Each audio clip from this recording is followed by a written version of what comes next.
I want to ask you something. When you put on a scent in the morning, who are you putting it on for? Most of us, if we're honest, have never actually thought about that. We just put it on. The one that got a compliment, the one that a partner liked, the one that felt safe enough to wear in public without drawing the wrong kind of attention. We choose our scent the same way we learn to choose everything else about ourselves, based on how it would land on other people. This is about something different. This is about choosing a scent for you, wearing it as devotion, not performance, using it as the fastest, most direct route back to your own body that I know of. Here's the thing about smell that most people don't know. It's the only sense with a direct, unmediated line to the limbic system, the part of your brain that governs memory, emotion, and safety. Every other sense gets processed through a relay. Smell goes straight in, no translation, no filter, which means scent can do something that thinking about your trauma usually can't. It can tell your nervous system a new story in a language that your body actually speaks. Hi, I'm Melanie, your witchy mother. I help women who left control-based systems remember their own power and live it daily. Today, I'm teaching scent as identity magic, what it means, why it works at the nervous system level, and a specific daily anointing practice you can start tomorrow morning that will, over time and with repetition, teach your body what it feels like to recognize itself as safe, as worthy, as home. This is the nervous system science behind scent magic, and it's why smell is the most direct healing tool that your body has access to. Let me tell you something about how smell actually works in your body, because once you understand this, it completely reframes what a daily scent practice is capable of. Every other sense, sight, sound, touch, taste, gets processed through the thalamus before it reaches the areas of the brain that govern emotion and memory. There's a relay, a translation step. Smell is a little different. Olfactory signals go directly to the amygdala and the hippocampus. The amygdala is where emotional memory lives, where fear, safety, and threat assessment happens. The hippocampus is where explicit memory is stored and retrieved. Scent hits both simultaneously without a middleman. This is why a smell can pull you back 20 years in under a second. Why bread baking can feel like your grandmother. It's why a certain cologne can make your chest tighten before you've even consciously processed what you smelled. It also means this: if you pair a scent intentionally and repeatedly with states of safety, of self-recognition, of I am here and I am okay, your nervous system will start to associate that scent with those states. You are literally creating a somatic anchor, a shortcut home to yourself. That's not woo, that's neuroscience. And folk magic practitioners have known it for centuries. They just called it something different. In every traditional magical system that uses scent, whether we're talking about incense in ritual, oils in folk practice, herbs burned for ceremony, the mechanism is the same. Smell bypasses the analytical mind and speaks directly to the body. The body responds, and that response becomes the spell. If you spent your whole life choosing perfume based on what got you a compliment, someone taught you that your scent was for them. Let's talk about it. I want to trace something for a second because I think it's really important. Think about how you learned to wear perfume. Where did that come from? Was it your mother who said, put a little of this on before we go? Maybe it was a partner who liked a certain one.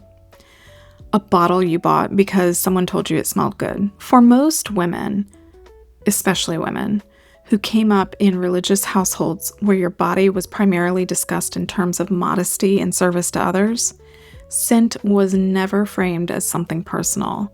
It was always outward-facing. You wore it to be received, to attract, to be acceptable, to signal the right things to the right people. Some of you were in households where strong scent wasn't even allowed, where wearing too much perfume was considered vain or drawing attention to yourself was suspect, where your body was supposed to be present but not particularly noticeable, small, appropriate, unremarkable. And underneath all of that is the same root we've been working with all month. Your body was not yours. It was an offering. It was managed. It was dressed and scented and presented for the comfort and approval of the people around you. Choosing a scent for yourself, just for yourself, with no audience in mind, is a small act with a surprisingly large field impact, because it's one of the first places where you practice asking the question that reclamation always comes back to. What do I actually like? Not what gets a compliment, not what's appropriate, not what makes me seem a certain way. What do I actually like? What makes me feel more like myself when I wear it? For some of you, you genuinely don't know the answer to that yet. And that's exactly where this practice starts. This is the daily anointing practice for women learning to wear scent as devotion instead of performance. And it takes less than 2 minutes. And I want you to notice how different this feels from how you normally put on perfume. Step 1 is choose your scent deliberately. It doesn't have to be expensive. It doesn't have to be what anyone else would choose. Pick an oil, a perfume, a body lotion, anything that when you smell it makes something in you say yes. If you don't have one yet, start with something from nature. Lavender, rose, cedarwood, sandalwood, just something that you actually like the smell of, independent of any other consideration. Step 2, before you apply it, hold it for a moment. Smell it, let your nervous system arrive. You're not in a rush. This is the first ritual moment of your day, the moment before you perform yourself for anyone else. Step 3, apply it to your pulse points, your wrists, the insides of your elbows, the base of your throat, slowly. And as you do, say internally or out loud, "This scent is mine. I wear it for myself. My body is safe here." Step 4, take one more breath of it, just to receive it, and notice what it feels like to be in your body right now, in this moment, with this scent.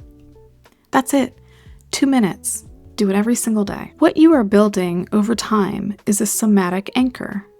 Every time your nervous system is under stress, every time you feel yourself slipping into performance mode or people-pleasing or the old shrinking, you smell that scent and it pulls you back. Not because of any magic ingredient in the bottle, but because you've been teaching your body repeatedly and patiently that this spell means I am here, I am safe, this is me. That's what identity magic actually is.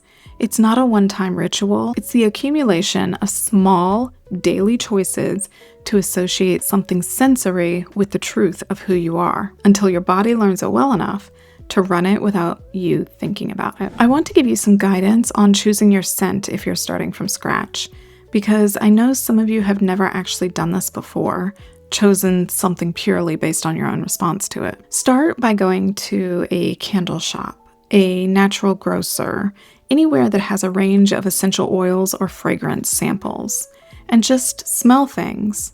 Don't read the labels first. Don't think about what it's supposed to do or what it's called. Just smell it and notice your body's response. Here's what you're looking for. Not, "Oh, that's pretty," or "Oh, that's nice."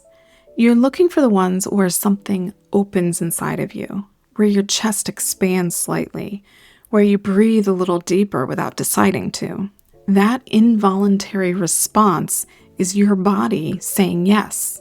That's what you're after. Here are some traditional folk magic correspondences that might point you in a direction. Rose is for love, self-recognition, or the heart. Sandalwood is for grounding, presence, and staying in your body. Cedarwood is for strength, protection, and rootedness. Jasmine is for confidence, visibility, and being seen. Frankincense is for clearing the old, sacred space, ancestral connection. But honestly, if you smell something and your body says yes, and I just told you the correspondence is wrong, trust your body. Your body knows what it needs. The correspondence is a guide, not a rule. I want to know, what scent makes you feel most like yourself? Drop it in the comments because I'm genuinely curious. I know there are some of you watching this going, this feels really indulgent, like this is a lot of attention on a smell. And I want to say that feeling of this indulgent is exactly the pattern we're working with. The belief that a 2-minute morning ritual that's entirely for you is too much is the old conditioning. It's the voice that says your body is for other people's comfort, not your own pleasure. Sensory pleasure, the simple enjoyment of something that smells good, was treated as suspect in a lot of the environments that we came from. The body's enjoyment of anything was vaguely spiritually risky. You were supposed to be above that, transcendent, not particularly interested in anything in the physical world. But the body is where you actually live. And a woman who is disconnected from the sensory experience of her own body is a woman who can't fully read what her body is telling her, can't trust her gut, can't feel the yes and no that sovereignty actually runs on. 2 minutes of smelling something you love is not indulgence. It's tuning the instrument that is your body. Scent is the fastest route back to your body when you've left it, and you leave it more than you know. In this month of work, the mirror, the anointing, the scent practice is opening something in you that feels bigger than a daily ritual can hold. If you're noticing a pattern that keeps returning no matter what you try, or you're ready to understand what's actually running in your field underneath all of this, a clarity session is a 60-minute psychic reading and strategy session where I look at what your field is doing, name the pattern, and give you a clear next step. It's not a pep talk. It's not a healing. It's not a reading that leaves you with more questions. It gives you a direction. The link is in the description and in the comments. I'll see you there.